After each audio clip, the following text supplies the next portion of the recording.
Welcome बच्चों, स्वागत है आपका मेरे चैनल वर्टेक्स इंस्टीट्यूट पे। आज हम 12th फिजिक्स के चैप्टर 1 का पार्ट 3 स्टडी करेंगे। इससे पहले मैंने 2 वीडियो बनाए हैं, उनके डिस्क्रिप्शन में मैंने लिंक दे रखे हैं, आप उन्हें जाके देखें और उसके बाद आज की वीडियो को समझें। आज की वीडियो के अंतर्गत हम 4 मेन टॉपिक को स्टडी करेंगे। पहला कंडक्टर एंड इंसुलेटर, उसके साथ सेमीकंडक्टर भी है और उनको चार्ज करने पर क्या होता है वो भी स्टडी करेंगे। नेक्स्ट है इसके बाद फ्रिक्शनल इलेक्ट्रिसिटी, बहुत ही फेमस वर्ड है और ये क्या होता है, कैसे स्टडी किया जाता है, इसके बारे में पढ़ेंगे। नेक्स्ट इसके बाद है चार्जिंग बाय कांटेक्ट और इसी के अंदर एक अपरेटस है जिसे बोलते हैं गोल्ड लीफ इलेक्ट्रोस्कोप। ठीक है, 14 पॉइंट बहुत इंपॉर्टेंट टॉपिक है जो बहुत जगह काम आएगा, आपके नीट में भी काम आता है। चार्जिंग बाय इंडक्शन, इसका हम बात करें, इसके अंदर 3 मेन वर्ड हैं, अर्थिंग, ग्राउंडिंग, न्यूट्रल। ये तीनों आपने कई बार सुने हैं। ये तीनों होते लगभग सेम ही है, पर इनमें हल्का हल्का माइन्यूट सा एक बहुत ही छोटा सा फर्क होता है।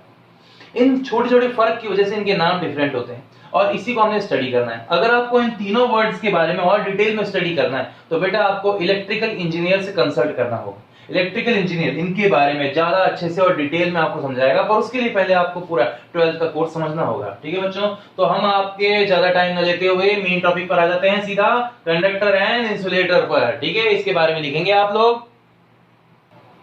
ठीक है बच्चों, हम सबसे पहले स्टडी करेंगे कंडक्टर और इंसुलेटर को। कंडक्टर और इंसुलेटर को, ठीक है। कंडक्टर के बारे में हमें सबसे पहले इसकी डेफिनेशन लिखनी है और इसका मीनिंग समझना है कि क्यों होता है। ठीक है बच्चों, आप देख सकते हैं यहाँ पर, those materials from which flows electric current and electric charge called conductor, मतलब जिनसे इलेक्ट्रिक करंट या इलेक्ट्रिक चार्ज फ्लो हो सकता है ऐसे मटेरियल्स को कंडक्टर कहते हैं।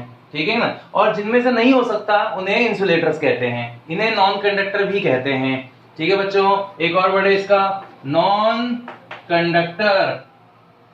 ओके, देखो बैड कंडक्टर नहीं होता। बैड कंडक्टर का मतलब वो कंडक्ट तो कर सकते हैं इलेक्ट्रिसिटी को, बहुत हल्का सा पर। ठीक है, bad conductor, non conductor, insulator, इसमें फर्क है, ये ध्यान रखना। ओके, सुन लिया आप लोगों ने। Next insulator, those material from which do not flows electric current, जिनसे इलेक्ट्रिक करंट फ्लो नहीं होती है, ये इलेक्ट्रिक चार्ज फ्लो नहीं हो सकता, वहीं का वहीं पड़ा रहता है जिन पर, उन्हें क्या बोलते हैं, इंसुलेटर्स बोलते हैं बच्चों। तो ये आप भी उतारिए पहले, ये फर्स्ट पॉइंट हुआ। अब मैं आपको सेकंड पॉइंट लिखवाता हूं। तो बच्चों दूसरा पॉइंट ये है कि कंडक्टर्स हैव फ्री इलेक्ट्रॉन्स, मतलब कंडक्टर्स में फ्री इलेक्ट्रॉन्स मौजूद होते हैं। ठीक है कि नहीं, फ्री इलेक्ट्रॉन्स वो होते हैं जो आसानी से मूव कर सकते हैं। ये आउटर शेल में पाए जाते हैं एटम के, ये मेटालिक कंडक्टर्स होते हैं ना जितने भी, उनके आउटर शेल में बहुत पाए जाते हैं, फ्री इलेक्ट्रॉन्स कहते हैं इन्हें। इनके बारे में केमिस्ट्री में आप बहुत डिटेल में जान सकते हैं। नेक्स्ट चीज, insulators have bound electrons. Bound electrons, इसका मतलब ये है कि न्यूक्लियर अट्रैक्शन से बाहर नहीं निकल सकते, ये फ्री नहीं है मूव करने के लिए, इसी वजह से इंसुलेटर्स में करंट फ्लो या इलेक्ट्रिक चार्ज का फ्लो पॉसिबल नहीं है। बच्चों ध्यान दो, अगर मैं किसी आइटम की बात करूं, ये बना ली, इसका पहला शेल हो गया, दूसरा शेल हो गया, तीसरा शेल हो गया, चौथा शेल हो गया, इलेक्ट्रॉन सब जगह है, आउटर वाला जो है वो इजीली भाग सकता है, आसानी से निकल सकता है, इसलिए इसे बोलते हैं फ्री इलेक्ट्रॉन। और जो अंदर की तरफ होते हैं वो न्यूक्लियर अट्रैक्शन में फंसे हुए होते हैं, जिसके कारण वो नहीं निकल सकते, वो फ्री नहीं हो सकते। इसी वजह से इन अंदर वाले इलेक्ट्रॉन्स को तो कहते हैं, जो न्यूक्लियस के पास होते हैं इलेक्ट्रॉन्स, न्यूक्लियस के जो पास होते हैं इलेक्ट्रॉन्स, उन्हें बाउंड इलेक्ट्रॉन कहते हैं, और न्यूक्लियस से जो दूर होते हैं इलेक्ट्रॉन्स, उन्हें फ्री इलेक्ट्रॉन्स कहते हैं। बच्चों समझ में आ गया होगा आपको बाउंड इलेक्ट्रॉन और फ्री इलेक्ट्रॉन के बारे में। अब नेक्स्ट चीज, इसके बाद नेक्स्ट टॉपिक, इनको चार्ज करने पे क्या होता है, अगर कंडक्टर और इंसुलेटर को चार्ज करेंगे तो क्या होगा, सुनिए ध्यान से। तो बच्चों थर्ड पॉइंट ये है, if a conductor is charged, अगर किसी कंडक्टर को चार्ज दिया जाता है, देन इट्स गिवन चार्ज, जो उसको चार्ज दिया गया है, charge come on surface. Come on surface का मतलब उसकी सरफेस पर आ जाएगा। ठीक है कि नहीं, यानी कि जो हम एक्स्ट्रा चार्ज उसको देंगे वो उसके सरफेस पे बराबर फैल जाएगा, अंदर कोई चार्ज मौजूद नहीं रहेगा एक्स्ट्रा। ठीक है, नेक्स्ट, अगर इंसुलेटर को चार्ज दिया जाए, if an insulator is charged then its given charge, उसको दिया गया चार्ज रिमेन इनसाइड, उसके अंदर चला जाता है, उसके अंदर रहता है, थोड़ा बहुत उसकी सरफेस पे होता है पर अंदर भी रहता है। तो अगर मैं इन दोनों के डायग्राम बनाऊं आपके सामने, तो डायग्राम बच्चों ऐसे कुछ दिखाई देंगे आपको। ठीक है, ये आप लोगों ने लिख लिए होंगे, मैं इसे मिटा देता हूं।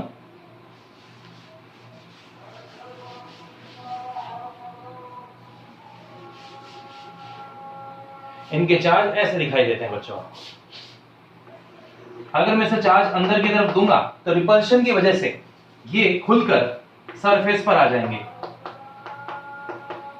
ठीक है, इस सरफेस पर रह जाता है इसका सारा चार्ज। और अगर मैं किसी इंसुलेटर को देता हूं तो चार्ज जहां दिया है वो वहीं पर ही रहेगा। तो इसमें फर्क समझ में आ गया होगा आपको, ये इंसुलेटर के लिए, कंडक्टर के लिए, और ये मैंने आपको समझा दिया तरीके से।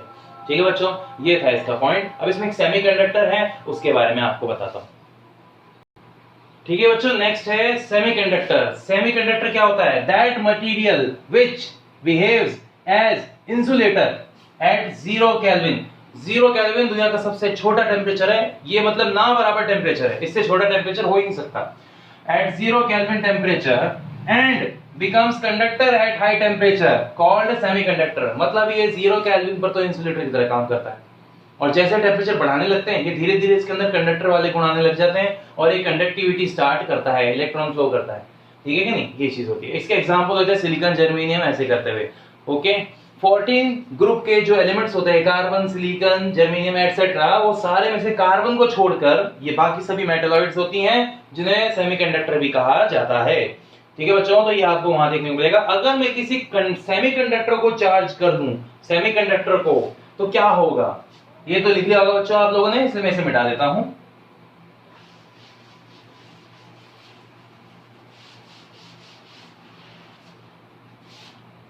देखो बच्चों, अगर मैं किसी सेमीकंडक्टर को चार्ज देता हूं तो ये 0 केल्विन पे तो इंसुलेटर की तरह काम करेगा, पर जैसे जैसे इसका टेम्परेचर बढ़ता है वैसे वैसे इसका जो गिवन चार्ज है वो धीरे धीरे सरफेस पे आने लग जाता है। पर हम इसमें इलेक्ट्रॉन्स देते हैं, इसलिए सरफेस पर इलेक्ट्रॉनिक चार्ज जल्दी आ जाता है, और बीच के हिस्से में एक पोर्शन रीजन के अंदर होल्स बन जाते हैं। ये होल्स क्या है भला, ये पोर्शन क्या है भला, इसके बारे में आप डिटेल में इलेक्ट्रिकल इंजीनियरिंग में अच्छे से, इलेक्ट्रॉनिक्स इंजीनियरिंग में अच्छे से जानेंगे, इलेक्ट्रिकल इलेक्ट्रॉनिक्स में। ठीक है, यही चीज है वो। तो ये टॉपिक वहां का इंपॉर्टेंट है, तो इस टॉपिक को हम ज्यादा डिटेल में नहीं पढ़ते वरना ये काफी लेंथी हो जाएगा। और इस टॉपिक की हम बात करें, यहाँ पर इसका चार्ज डिस्ट्रीब्यूशन थोड़ा डिफरेंट होता है, डिफिकल्ट होता है एक तरीके से, इसलिए इसे कोर्स में नहीं कराया जाता। तो सेमीकंडक्टर को चार्ज देने पर उसका एक्स्ट्रा चार्ज कंडक्टर की तरह ही बिहेव करेगा, पर थोड़ा बहुत में इसमें इंसुलेटर के गुण होते हैं, और हाई टेम्परेचर बढ़ाने की वजह से इलेक्ट्रॉन ज्यादा मूव होते हैं तो वो चार्ज कैपेसिटी बढ़ जाती है, चार्ज कैरियर कैपेसिटी भी बढ़ जाती है, ये सब बातें होती हैं। ये तो बहुत ही कॉम्प्लिकेटेड सिस्टम है, इसलिए आपको सेमीकंडक्टर की सिर्फ डेफिनेशन लिखनी चाहिए, इसके अलावा और ज्यादा नहीं। ये कॉम्प्लिकेटेड और डिफिकल्ट होता है आप लोगों के लिए, ये मॉडर्न फिजिक्स का हिस्सा है। मॉडर्न फिजिक्स में जब आप पढ़ेंगे डिटेल के अंदर तब समझ में आएगा आपको अच्छे से। तो अपना यहाँ वाला टॉपिक, तो ये पहला टॉपिक तो समाप्त होता है। दूसरा टॉपिक था हमारा फ्रिक्शनल इलेक्ट्रिसिटी। फ्रिक्शनल इलेक्ट्रिसिटी के बारे में आपको बताता हूं बच्चों। तो बच्चों ये होता है कि frictional electricity when two insulators are rubbed, जब दो इंसुलेटर्स को आपस में रगड़ा जाता है, रब्ड टू ईच अदर, एक दूसरे से, then they produce two pairs of opposite charge, तब वो दो पेयर बनाते हैं अपोजिट चार्ज के। ठीक है, this process is called frictional electricity. इसी को फ्रिक्शनल इलेक्ट्रिसिटी कहा जाता है। मतलब ये है कि जैसे मान लीजिए मेरे हाथ में कांच है और सिल्क का कपड़ा है, कांच और सिल्क को मैं आपस में रगड़ूंगा ना जब, तो कांच से इलेक्ट्रॉन्स निकलकर सिल्क में चले जाएंगे, ये फिर उसके बाद वो दोनों एक दूसरे को अट्रैक्ट करेंगे, लाइट थिंग्स अट्रैक्ट, मैंने आपको पहले ही बताया था उस हिसाब से। तो ये कौन से पेयर्स होते हैं, किसको किससे अट्रैक्ट करने से क्या होता है, ये सब चीजें आपको बताता हूँ अगले सेट के अंदर। आप जरा इसे उतार दीजिए फ्रिक्शनल इलेक्ट्रिसिटी को। तो बच्चों यहाँ पे मैंने एग्जांपल दिखा रहा हूँ आपको। तो इस एग्जांपल में हमने सबसे पहले एक ग्लास रॉड ली है और उस ग्लास रॉड को सिल्क पर रगड़ा है बाय फ्रिक्शन। फ्रिक्शन के बाद ग्लास रॉड पॉजिटिव हो जाती है और सिल्क जो है वो नेगेटिव हो जाती है। ठीक है कि नहीं? अब सिल्क के नेगेटिव होने का क्या कारण है और ग्लास रॉड के पॉजिटिव होने का क्या कारण है? भाई ग्लास रॉड में बहुत सारे मौजूद थे फ्री इलेक्ट्रॉन्स। ठीक है, loosely bounded electrons, free electrons. भाई जो फ्री कर सकते हैं, मोशन आसानी से कर सकते हैं, भाई उनको क्या बोलते हैं? Free electrons. और वो ग्लास रॉड में बहुत ज्यादा क्वांटिटी में थे, तो जैसे ही रगड़े तो वो इलेक्ट्रॉन निकलकर सिल्क में चले गए। अब जिसमें से इलेक्ट्रॉन निकल जाते हैं वो बन जाती है बॉडी पॉजिटिव, और जिसमें इलेक्ट्रॉन चले जाते हैं वो बॉडी बन जाती है नेगेटिव। इसलिए इलेक्ट्रॉन्स जंप करके सिल्क रॉड से, वो सॉरी ग्लास रॉड से सिल्क में चले गए। ऐसे करके ग्लास रॉड पॉजिटिव हो गई और सिल्क नेगेटिव हो गई। कितने इलेक्ट्रॉन्स गए हैं? 1 2 3 तो वैसे ही यहां पर भी सेम टू सेम 1 2 3, मतलब यहां पे पेयर ऑफ चार्ज बनता है पॉजिटिव क्यू और उसी अमाउंट का नेगेटिव क्यू। तो यहाँ पे जो पेयर्स बनते हैं वो सेम अमाउंट ऑफ चार्ज होते हैं but opposite amount of nature होते हैं बच्चों। समझे मेरी बात? ये होता है। अभी ऐसे कई सारे पेयर्स और हैं, उन पेयर्स को मैं आपको दिखा देता हूं। ठीक है, उन पेयर्स को मैं लिखवा देता हूं बच्चों, आपके लिए बहुत काम की चीजें रहेगी वो। तो बच्चों कुछ पेयर्स मैंने आपके सामने लिखे हैं पॉजिटिव चार्ज के और कुछ पेयर्स मैंने लिखे हैं नेगेटिव चार्ज के। तो देखो, जब ग्लास रॉड को सिल्क से रगड़ते हैं तो ग्लास पॉजिटिव हो जाती है और सिल्क नेगेटिव हो जाती है। जब वुल यानी कि ऊनी स्वेटर वगैरह, ठीक है, दस्ताने ऊनी वगैरह, फ्लैनल से साथ में, मतलब वुल फ्लैनल वगैरह, इनको किसी में से एक को भी या फिर दोनों को भी एम्बर एबोनाइट या प्लास्टिक से रगड़ते हैं, उनसे फ्रिक्शन करवाते हैं, तो उससे फ्रिक्शन इलेक्ट्रिसिटी से वुल और फ्लैनल तो क्या बन जाते हैं पॉजिटिव चार्ज, और एम्बर एबोनाइट और प्लास्टिक बन जाते हैं नेगेटिव चार्ज। अब इनकी मीनिंग क्या है ये आप नेट पे सर्च करिएगा। फ्लैनल क्या होता है, एम्बर क्या होता है, एबोनाइट क्या होता है, प्लास्टिक तो सबको पता ही है, ठीक है। ड्राई हेयर, हमारे जो बाल हैं, सूखे बाल हैं, वो पॉजिटिव चार्ज होते हैं और कॉम्ब के साथ वो नेगेटिव चार्ज। कॉम्ब किसका बना होता है, प्लास्टिक का बना होता है, इसीलिए। तो कुछ सेट ऑफ पेयर्स हैं, ठीक है, जो पॉजिटिव बनते हैं, कुछ सेट ऑफ पेयर्स नेगेटिव बनते हैं, और दोनों में चार्ज की इक्वालिटी रहती है। ये बात याद रखना बच्चों, चार्ज इसमें अलग अलग नहीं होता, दोनों पे चार्ज अमाउंट में सेम होगा बट नेचर में अपोजिट होगा। ये फ्रिक्शनल इलेक्ट्रिसिटी का एक पार्ट है, बहुत अच्छा वाला। ठीक है बच्चों, इस वाले टॉपिक को यहीं पर हम स्टॉप करते हैं। अब नेक्स्ट वाले टॉपिक पे आ जाते हैं।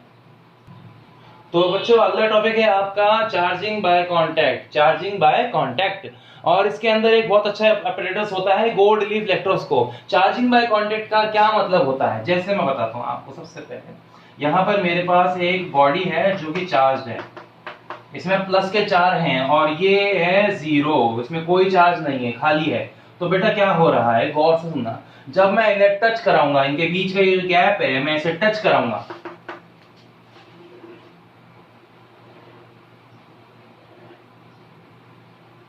तो होगा यूं कि 2 चार्ज तो इसमें और 2 चार्ज इसमें ट्रांसफर हो जाएंगे। समझ लो, ये चार्ज की इक्वल शेयरिंग कर देगा। कौन सी शेयरिंग कर देगा, इक्वल शेयरिंग। ठीक है बच्चों, अब इस इक्वल शेयरिंग के बाद में अलग अलग किया जाए तो ये दोनों के दोनों पॉजिटिव चार्ज हो चुके हैं। पर अब गौर करो, यहां चार्ज कितना था, Q, ठीक है कि नहीं। चलो इसको मान लेते हैं 4E और इसको 0। अब यहाँ पर 2E और यहाँ पे 2E, तो इनको मिलाकर जो चार्ज हो रहा है वो है 2E और ये 2E, मतलब आधा हो गया ना चार्ज पहले से। हाँ, न्यूट्रल वाले केस में। पर अगर मान लो ये नेगेटिव होता, मान लो यहाँ पे माइनस के 2 होते तो माइनस के 2E, पहले तो इनका टोटल करते। चलो वो सब मैं आपको बाद में बताऊंगा ये सब चीजें। तो ये एक छोटे से न्यूमेरिकल से आपको समझा दूंगा फॉर्मूले के साथ। जब चार्जिंग बाय कांटेक्ट करते हैं तो इसके अंदर एक फॉर्मूला यूज करते हैं। अभी आपको कुछ नहीं लिखना बच्चों, जो मैं लिखवाऊंगा वो लिखना, अभी आपको सिर्फ समझना है। उसके अंदर एक फॉर्मूला होता है Q mean is equal to Q1 plus Q2 upon में 2। अगर 3 होते तो Q1 plus Q2 plus Q3 upon में 3। अगर 4 होते तो Q1 plus Q2 plus Q3 plus Q4 upon में 4। ऐसे करके तो मीन चार्ज निकालते हैं। यहां जो बॉडीज पर चार्ज बचता है आफ्टर चार्जिंग बाय कांटेक्ट, वो बचता है मीन चार्ज। कौन सा चार्ज, मीन चार्ज। ये बात ध्यान रखना बच्चों। अब इस मीन चार्ज के लिए मैं आपको पहले इसके बारे में लिखवा देता हूं।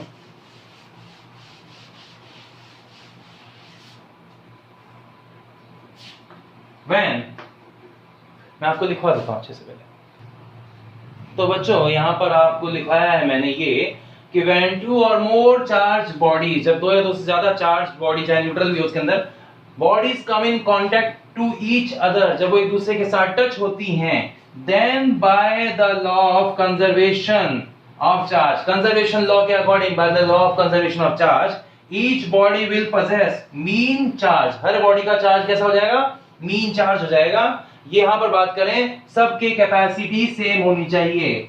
Each body has same capacity या कैपेसिटेंस। ये याद रखना बच्चों, ये लाइन है तभी होगा। अगर कैपेसिटेंस डिफरेंट है तो चार्ज का डिस्ट्रीब्यूशन भी डिफरेंट होगा। ऐसे कहते हैं रीडिस्ट्रीब्यूशन ऑफ चार्ज। ठीक है, ये ध्यान रखना। यहाँ पर मीन चार्ज हो रहा है सेम बॉडीज के लिए, सेम कंडक्टर्स के लिए। अगर डिफरेंट टाइप्स ऑफ कंडक्टर होंगे तो उनका चार्ज मीन चार्ज नहीं होगा, फिर वहां डिफरेंट होगा। पर अभी हम चार्जिंग बाय कांटेक्ट का हिसाब लेके चल रहे हैं, तो ये हो सकता है। अब आप बात करते हैं इसके फॉर्मूले की, उनकी चीजों की। ठीक है बच्चों, ठीक है बच्चों, हम ध्यान देते हैं इसके फॉर्मूले की तरफ। तो बेटा QM का फॉर्मूला आएगा Q1 plus Q2 plus Q3 plus करते हुए QN अपॉन में N। बिल्कुल ये फॉर्मूला है इसका मीन चार्ज का। ठीक है, यहां पर हम बात करें 2 चार्ज है तो अपॉन में 2 आएगा, 3 चार्ज है तो अपॉन में 3 आएगा, 7 चार्जेस हैं तो अपॉन में 7 आएगा, और जितने n है उसके अपॉन में n आएगा। ये है मीन चार्ज के बारे में। बट शर्त यहां पर यह है कि each capacitance should be same।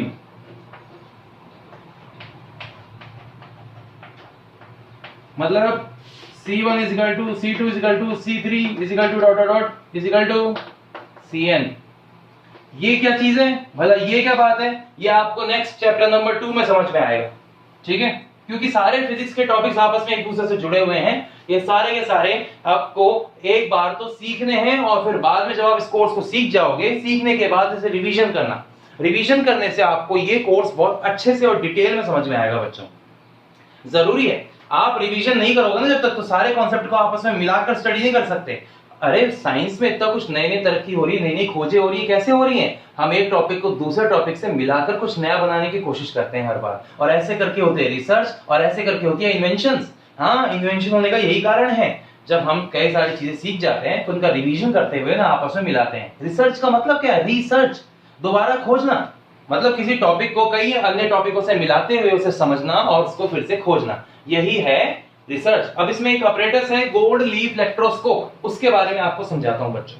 ठीक है, और इसका जो डायग्राम है वो भी क्लियर करता हूं आपको। देखिए यहां पर मेरे पास 2 बॉल्स हैं, वही वाला एक्सपरेटस वापस आ रहा है। अब इस बार लिख सकते हैं यहां पर। इस बार क्या फर्क है, इस बार मैंने इनमें लगा दिए हैं नीचे इंसुलेटर स्टैंड। क्या लगा दिए हैं भाई? इनके बीच में गैप है, अभी देख लो यहाँ पर, और थोड़ा सा मैं बढ़ा देता हूं वरना आप लोग कुछ ज्यादा समझदार हो, ज्यादा समझ जाओगे। याद रखना कैपेसिटी और साइज बिल्कुल सेम होना चाहिए। ये लो बच्चों, थोड़े सही से बना दिया मैंने, 1 2 3 4, यहाँ 5, ये 6। ठीक है, ये चीज हो गई। तो हम बात कर रहे हैं अब इसको इनको हम क्या करेंगे, टच करवाएंगे। ठीक है ना, फर्स्ट यहाँ पे लिखेंगे V take 2 charge bodies. Okay, second वाले के अंदर इन्हीं चार्ज को हम क्या करेंगे, एक दूसरे से टच करवा देंगे।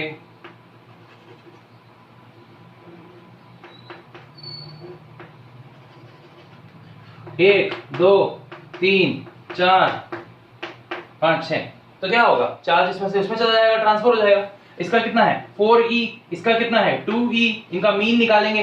Okay, on contact each other.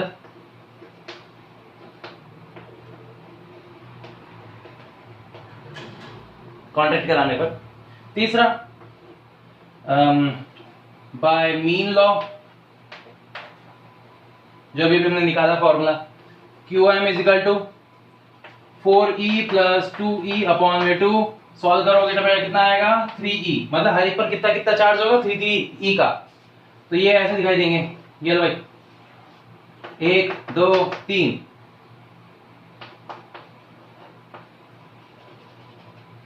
3e 1 2 3,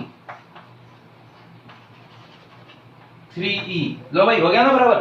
conservation of charge देख लो, 4e 2e टोटल 6 है, 3e 3e टोटल 6 है। कंजर्वेशन ऑफ चार्ज फॉलो हो रहा है। ठीक है बच्चों, अब मैं गोल्ड लीफ इलेक्ट्रोस्कोप आपके सामने बनाने जा रहा हूं, उसको जरा देखिएगा। देखो बच्चों, गोल्ड लीफ इलेक्ट्रोस्कोप,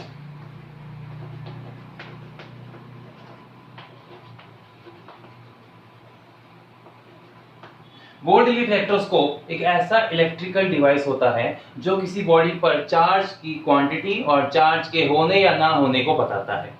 अब कैसे होता है ये चीज, सबसे पहले यहां पर इसके अंदर एक कांच का बक्सा होता है। कांच का बक्सा यानी कि ग्लास कंटेनर, ट्रांसपेरेंट होता है, दिख सकता है इसमें। ओके, ग्लास कंटेनर कैसा होता है ये 3D में होता है बच्चों। ठीक है, पर मैं 3D में अभी क्या है कॉम्प्लिकेटेड, चलो छोड़ो, मन में तो बता दूंगा यार, वैसे भी आप लोग ज्यादा समझ पाते। लो भाई 3D में बना दिया, इसको थोड़ा सा ऐसे सेटल कर देते हैं। ओके चलो, हाँ भाई, तो ये हो रहा है इसके अंदर। अब क्या किया जाएगा, एक वायर लेकर इस बॉडी से टच कराया जाएगा। जैसे ही वायर इस बॉडी से टच होगा, टच होते ही ये चार्ज चलकर बॉब से, BOB, इसे कहते हैं बॉब, ये छोटा सा गोला है ना यहाँ पर, बॉब से टच कराती है, चार्ज चलता हुआ दोनों पत्तियों पर आ जाता है। इन पत्तियों को बोलते हैं गोल्ड लीव्स। गोल्ड लीफ इन्हें कहते हैं, ये भी है और ये भी है। तो गोल्ड लीफ ये इन दोनों पत्तियों को कहते हैं। ये दोनों पत्तियां यूं रहती हैं शुरू में। जैसे मैं आपको एक एग्जांपल के जरिए समझाता हूं।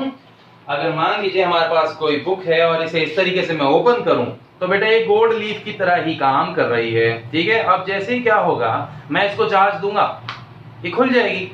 चार्ज हटाने पर वापस, चार्ज देते ही खुल जाएगी, और चार्ज हटाते ही वापस से नॉर्मल। मतलब ये है कि जब इसे किसी चार्ज बॉडी से टच कराते हैं, तो टच कराते ही इसकी एक साइड पॉजिटिव, दूसरी साइड पॉजिटिव, पॉजिटिव से पॉजिटिव के बीच का रिपल्शन, रिपल्शन की वजह से ये दोनों पत्तियां खुलकर दूर हो जाती हैं। और खुलने के बाद इसका इंडिकेशन होता है, ये इस बात को सूचित करती हैं, इस बात को बताती हैं कि गोल्ड लीफ इलेक्ट्रोस्कोप ने अपना काम कर दिया और बॉडी चार्ज है, ये बता दिया। अगर बॉडी को चार्ज है तो ये पत्तियां हिलेंगी। अगर ये बॉडी न्यूट्रल है तो देयर इज नो चार्ज। अगर कोई चार्ज ही नहीं है तो क्या रिपल्शन होगा? नहीं। क्या ये पत्तियां उठेंगी? नहीं उठने वाली। क्या ये हिलेंगी? नहीं हिलेंगी। इसका मतलब बॉडी इज न्यूट्रल। अगर बॉडी नेगेटिव चार्ज हो तो नेगेटिव चार्ज हो जाएगा। तो नेगेटिव चार्ज होगा तो भी रिपल्शन होगा, तो भी खुलेगी। मतलब ये किसी बॉडी के पॉजिटिव और नेगेटिव दोनों को बताती है, बॉडी के चार्ज होने को बताती है। ये ध्यान रखना, ठीक है। ओके, इसके बारे में आप लोगों को लिखना है, ठीक है कि नहीं? चलो ऐसा करता हूं, मैं लिखा देता हूं, आप ज्यादा समझदार हैं। नहीं ऐसा देखो, मैं बच्चा इसलिए बोल रहा हूं क्योंकि आप लोगों को सच में मेहनत करने की कम आदत है, आप लोग मेहनत कम करते हैं, ठीक है बच्चों। हम आगे ध्यान देते हैं इस वाले टॉपिक पे कि मैं इसके सारे के सारे कंडीशन से नॉर्मल पे ले आता हूं वापस से, पहले वाली।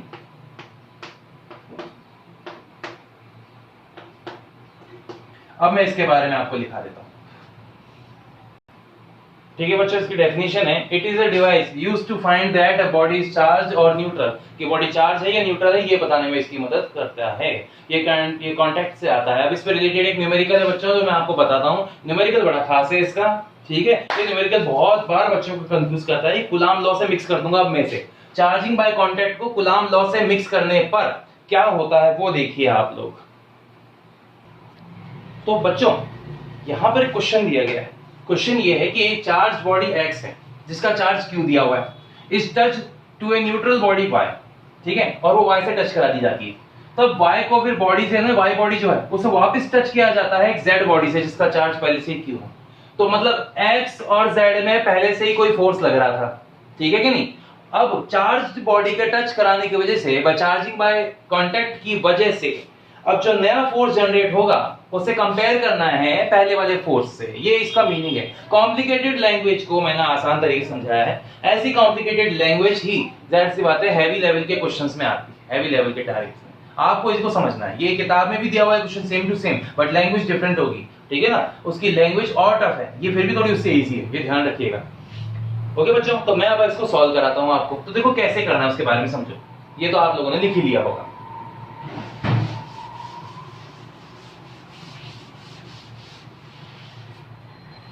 अभी फर्स्ट केस की बात करते हैं। यहां पर एक X है जिसका Q चार्ज है, यहां पर Z है जिसका Q चार्ज है। इनके बीच का डिस्टेंस R मान लिया, तो F क्या होगा इनके बीच का? F हो जाएगा K Q स्क्वायर अपॉन में R स्क्वायर। इसको बोलेंगे F1, equation number 1, first case. Now second case, वैसे इसका मतलब ही सेकंड होता है तो उसकी जरूरत नहीं। अब X को प्लस करा गया है Y से, तो मतलब टच कराया गया है। तो मैं आपको दिखा देता हूं। ये Q है और ये 0 है, ठीक है। दोनों को टच करा के एक साथ किया बाय कॉन्टैक्ट। कॉन्टैक्ट की वजह से एक पे चार्ज हो जाएगा Q/2 और इस पे चार्ज हो जाएगा Q/2, समझे? ये दोनों बॉडीज Q/2 चार्ज की हो जाएंगी। ना इस Q/2 के अंदर ये X था और ये Y था। ये x है और ये y है। अब इस y को लेकर हम z से टच कराते हैं, q/2, ये रहा q। अब इनका जो मीनिंग है बाय कॉन्टेक्ट, इसका मीन निकालो, q/2 प्लस q/2, ये हो जाएगा 3q/4। तो इसका मतलब अब जो नई बॉडीज होंगी उनका चार्ज हो जाएगा 3q/4, 3q/4। ये हो गया y और ये हो गया z। तो बेटा अब x ये रहा आपका नया वाला और z ये रहा आपका नया वाला। अब x और z के बीच में आपको फोर्स निकालना है। यहां तक की बात आपको समझ में आ गई होगी। नहीं समझ में आई है तो आप इसे एक बार अपने फ्रेंड से या टीचर से भी पूछ सकते हैं, क्या करवाया गया है वो आपको अच्छे से एक्सप्लेन कर देंगे। ठीक है, पूछने में झिझक मत करो बच्चों, आपके भले के लिए ही है, पूछो। ठीक है, क्योंकि हमारे देश में साइंस का लेवल बहुत कम है। उसका कारण है, दो कारण। पहला कि साइंस वालों के लिए सबसे बड़ा चीज होता है उनका एंजाइटी, डर। उन्हें अपने आप में डर रहता है कि कोई उन्हें कुछ कह ना दे। बेटा पूछोगे नहीं, जैसे तो मदद मांगोगे नहीं, और वैसे भी इतने बड़े नहीं हो कि जैसे तुम मदद मांगने में शर्म जाहिर करो। मदद मांग लो, मदद मांगने से ये फायदा ही होता है, आपकी ही समस्या दूर होती है। बस थोड़ा सा खुल के डर को दूर करना है आपको। ठीक है, दूसरा कारण है हमारे देश में तरक्की ना होने का, वो है कि कई बच्चे मेहनत करना ही नहीं चाहते। मेहनत करना ही नहीं चाहते वो, उन्हें मेहनत करने के लिए बाध्य होना होगा। बेटा मेहनत करने से सब कुछ आएगा। आज हम बात करें, मैं इतने बड़े इंस्टीट्यूट को खोल के बैठा हूं, what is the reason? Because क्योंकि ये मैंने, इसके बाद ये दूसरा इंस्टीट्यूट है मेरा, एक इंस्टीट्यूट में खोल चुका हूं और दूसरा ये वर्टेक्स है। ओके, ये सिर्फ फिजिक्स के लिए होगा पर्सनली, इसमें फिजिक्स के सारे लेवल स्टडी कराए जाएंगे। ठीक है, और उसके साथ मैथ के भी। ओके बच्चों, मैथ के कोर्स वाले स्टडीज लेवल्स। तो ये इसलिए कर रहा हूं ताकि बच्चों को फ्री से फ्री सेवाएं जितनी हो सके सप्लाई की जा सके और उनको फायदा मिल सके। ठीक है बच्चों, इसमें मेरा क्या फायदा? सब्सक्राइबर बढ़ा दो और लाइक्स बढ़वा दो, व्यूज बढ़वा दो, मेरा अपना फायदा हो जाएगा और तुम्हारा अपना फायदा हो जाएगा। बस चलो, ये सब तो चलता ही रहता है। अब हम बात करें, सारी चीजों को मिटाते हैं। सेकंड केस का भी तो खत्म नहीं हुआ है, ठीक है कि नहीं? यहाँ पे x और z को स्टडी करना था हमें, अब हमें मतलब सिर्फ x और z से। तो देखिए बच्चों, अब जो है ना सेकंड केस का फोर्स होगा F2, वो होगा K, Q/2, और यहाँ पर 3Q/4 और अपॉन में R का स्क्वायर। बेटा इसे सॉल्व करते हैं तो क्या आएगा? 3/8 KQ² अपॉन में R²। ये इक्वेशन 1 से देखो, इसको छोड़ो उधर, इक्वेशन 1 को और इसको देखो, तो F/2 = 3/8 F1 आया कि नहीं आया? और यहां पर अगर मैं इन दोनों का रेशियो निकालूं तो F1 अपॉन में F2 आएगा, या F2 अपॉन में F1 ले लो, F2 अपॉन F1 सीधा रहेगा 3/8। मतलब जो सेकंड फोर्स है वो पहले फोर्स का 3/8 गुना रह जाएगा, 3/8 टाइम्स रह जाएगा, मतलब कम हो जाएगा पहले से फोर्स। ये इसका मीनिंग था। अब नेक्स्ट टॉपिक और आखिरी टॉपिक आता है हमारे चैप्टर का आज का, मतलब आज के टॉपिक का या आज के पार्ट का, वो है चार्जिंग बाय इंडक्शन। बच्चों मेरी बात सुनो, चार्जिंग बाय इंडक्शन, इंडक्शन को हिंदी में बोलते हैं प्रेरण। प्रेरण का मतलब होता है एक तरीके से नकल करना, पर अपोजिट तरीके से। देखो मैं समझाता हूं इसका क्या अर्थ है। अगर हम बंदर के सामने कुछ भी हरकत करते हैं तो क्या बंदर हमारे जैसी हरकत नहीं करता? अगर बंदर के सामने मैं सीधा हाथ उठाता हूं तो क्या वो अपना लेफ्ट हाथ नहीं उठाता? हाँ, वो उठाने की कोशिश करता है अपना सीधा हाथ, पर सीधे हाथ की जगह उठा लेता है लेफ्ट हाथ। यही चीज, वो एक दूसरे को मिमिक करने वाली बात है ना, इसी चीज को क्या बोलते हैं? इंडक्शन बोलते हैं। मतलब खुद का असर दूसरे में डाल दिया है, खुद का नेगेटिव इफेक्ट उस अगले में आ रहा है।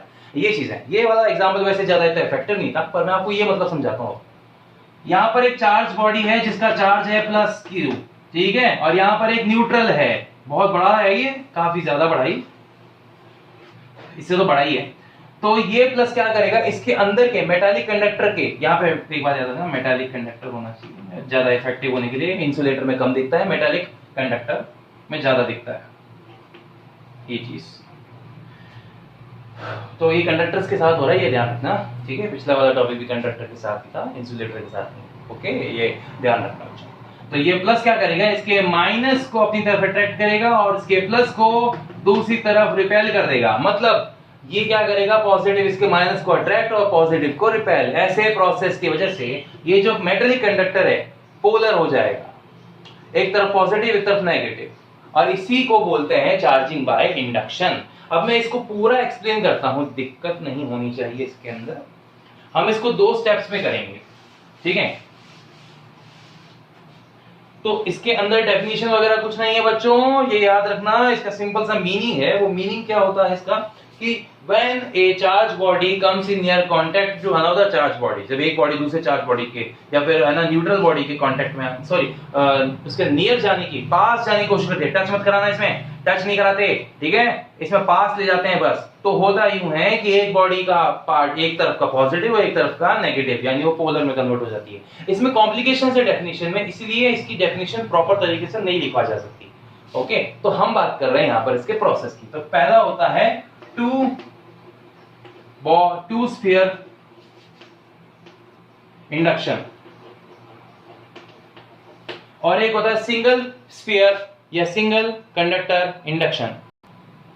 तो पहले स्टेप में बच्चों ये हो रहा है, टू स्फीयर इंडक्शन के अंदर हम ए और बी को, 2 मेटालिक बॉल्स हैं, उनको एक दूसरे के पास चिपका कर रखे हुए हैं, और उसके सामने मैंने एक मेटालिक रॉड रखी है जो कि पॉजिटिव चार्ज है। पॉजिटिव चार्ज ए में तो क्या करेगा, नेगेटिव चार्ज बनाएगा, और बी में पॉजिटिव चार्ज बनाएगा due to attraction and repulsion.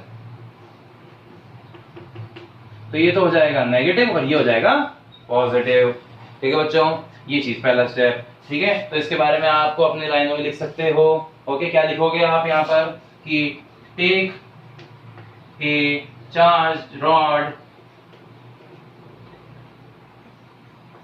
take a charged rod near A and B conductor.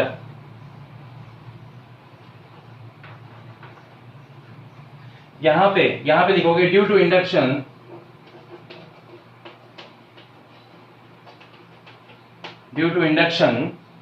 A becomes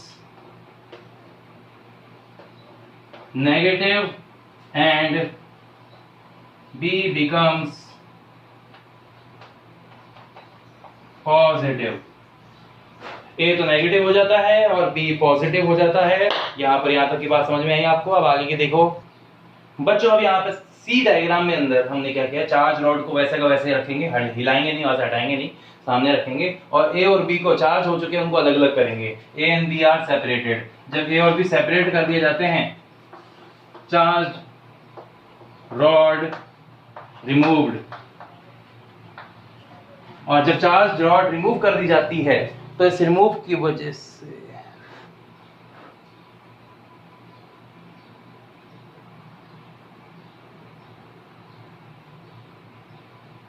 ठीक है, कुछ नहीं, एक्चुअली में कुछ वो मिस्टेक थी, वो मैं देख रहा था। चार्ज रॉड रिमूव कर दी जाती है। रिमूव करने की वजह से यहां पर ये दोनों ए और बी जो हैं वो पॉजिटिव नेगेटिव रह जाते हैं, ठीक है। और ये इसका हिस्सा कंप्लीट होता है। तो बेटा एक क्वेश्चन है आप लोगों का, अर्थिंग, न्यूट्रल, और जाहिर सी बात है ये जो आपका न्यूट्रल, अर्थिंग और ग्राउंडिंग होता है उसके बारे में आपको नेट पे सर्च करना है। इसके बारे में आपको मीनिंग समझा देता हूं, देखो कैसे।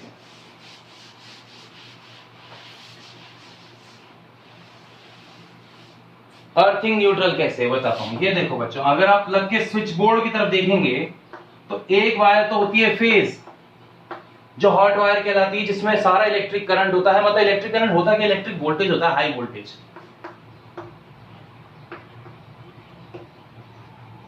इसमें एक तरफ होती है न्यूट्रल, ये जुड़ी होती है main power plant sub station से, ठीक है। और ये सारे करंट को रिपीट करती है अपने अंदर। मतलब यहां से फेज से करंट आता है, न्यूट्रल में जाता है, तभी सर्किट कंप्लीट होता है। ये होता है एकदम लो वोल्टेज, जैसे कह सकते हैं जीरो वोल्टेज।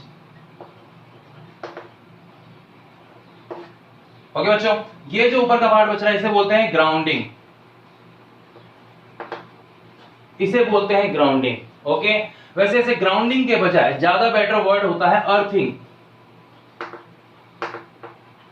अर्थिंग और ग्राउंडिंग सेम ही वर्ड है, ठीक है। ये तो होती है main power plant sub station. मतलब ये आप इलेक्ट्रिकल इंजीनियरिंग में बहुत अच्छे समझ सकते हो। इलेक्ट्रिकल इंजीनियरिंग में बताया था मैंने उस चीज के बारे में। तो इलेक्ट्रिकल इंजीनियरिंग में ज्यादा अच्छे डिटेल के अंदर आएगा। आपको तो इसको समझना है कि अर्थिंग और ग्राउंडिंग में क्या फर्क है। अर्थिंग में क्या होता है कि जब हम कोई चार्ज बॉडी ले लेते हैं और उसे ग्राउंड कर देते हैं, यहां पर अर्थिंग कर देते हैं उसकी, तो सारा का सारा पॉजिटिव चार्ज चलते हुए इसमें चला जाता है और बॉडी एकदम न्यूट्रल हो जाती है। ये फायदा होता है। इसका इस्तेमाल कहाँ होता है? इसका इस्तेमाल रेफ्रिजरेटर वगैरह इन चीजों में होता है ताकि इससे हमें झटका ना लगे। जब आपने देखा होगा 3 पिन प्लग होते हैं, 3 पिन में ये 2 पिन तो पॉजिटिव नेगेटिव, या फिर हम बात करें ये फेज न्यूट्रल होती है और ऊपर वाली ग्राउंडिंग होती है। ये वाला वायर अगर नहीं होता है तो बेटा कूलर वगैरह और रेफ्रिजरेटर वगैरह में खतरा हो सकता है शॉर्ट की वजह से। लीकेज हो गया ना गलती से, अगर करंट लीक कर गया तो ऐसा शॉर्ट होगा कि बेटा आप लोग झटके से ना आपके बाल खड़े हो जाएंगे और आपकी हालत खराब हो जाएगी। इसलिए उससे बचाने के लिए इंजीनियर्स ने ग्राउंडिंग बनाई है। ये बात ध्यान रखें, ग्राउंडिंग बड़ी ही जरूरी होती है, ठीक है। अब ग्राउंडिंग बनाते कैसे हैं, अर्थिंग बनाते कैसे हैं, वो समझाता हूं आपको। ये दोनों है देखो सेम पर इनमें हल्का सा फर्क है।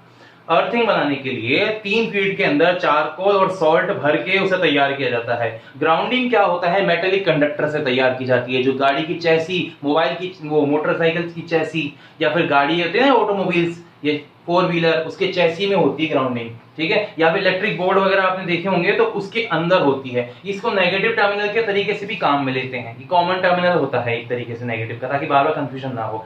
बहुत सारे लफड़े हैं, वो सब इलेक्ट्रिकल और इलेक्ट्रॉनिक्स इंजीनियरिंग के चक्कर हैं। तो बेटा आप लोगों को आज का टॉपिक यहीं पे समाप्त करता हूं मैं। अर्थिंग और ग्राउंडिंग में फर्क यही है। ग्राउंडिंग क्या है कैसे है इनके बारे में ओरली समझना है, क्योंकि आपके कोर्स में नहीं है अर्थिंग को छोड़ के। अर्थिंग आपके लिए एक छोटा सा टॉपिक है, वो इंडक्शन में काम देता है। इंडक्शन में कैसे होता है, second point, B point, single sphere, ये लिखना है आपको बेटा, सिंगल स्फीयर इंडक्शन। ओके, तो मान लीजिए ये मेरे पास एक पॉजिटिव, नहीं कुछ भी नहीं, ये न्यूट्रल ही है, अभी तो कुछ भी नहीं हो रहा। इसके सामने मैंने एक रॉड रख दी, पॉजिटिव रॉड। पॉजिटिव रॉड की वजह से ये हो जाएगा नेगेटिवली चार्ज एक तरफ से, और एक तरफ से हो जाएगा पॉजिटिवली चार्ज। मैं क्या करूंगा, इसको ग्राउंड कर दूंगा, अर्थिंग कर दूंगा इसकी, ठीक है। और इसका सिंबल ऐसा होता है वैसे, ठीक है। ये ग्राउंडिंग का सिंबल है और ये अर्थिंग का सिंबल है, ये ध्यान रखना, ये अर्थिंग का सिंबल होता है। ओके, ऐसे करके, ऐसे कुछ छोड़। ओके, अर्थिंग का, ये ग्राउंडिंग का है, G for grounding, E for earthing. तो यहाँ पे हमने ग्राउंडिंग अर्थिंग दोनों कर रखी है, इस तरीके से मान के चलते हैं। तो सारा पॉजिटिव चार्ज रिपल्शन की वजह से इसमें चला जाएगा।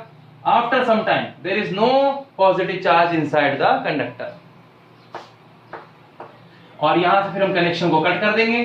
कनेक्शन को कट करने के बाद अब ये बॉडी और ये रॉड को हटाने के बाद ये बॉडी बन जाएगी टोटली नेगेटिव चार्ज। तो इसे सिंगल स्फीयर को हम चार्ज कर सकते हैं, ये इसका फायदा है। अब इंडक्शन के अंदर एक फॉर्मूला होता है बच्चों, वो फॉर्मूला क्या है, नीट के पर्पस का है, तो वो फॉर्मूला मैं आपको बता देता हूं। वो फॉर्मूला कुछ इस प्रकार है,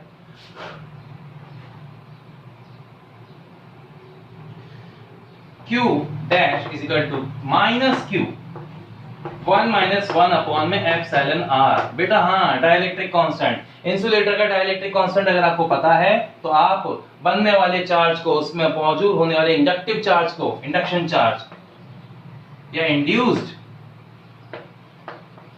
चार्ज का पता लगा सकते हैं। ये यहां पर गिवन चार्ज है, इस फॉर्मूले की मदद से आप इसको सॉल्व कर सकते हैं। अब जो पॉजिटिव टाइप का होता है वो तो नेगेटिव बनता है, और नेगेटिव टाइप का जो है वो पॉजिटिव बनाता है, ये ध्यान रखना इसके अंदर। और आज का टॉपिक यहीं पे समाप्त होता है। बेटा आप लोग जितना हो सके इस वीडियो को शेयर, सब्सक्राइब और लाइक कराएं। Thank you for that, hope you are doing well.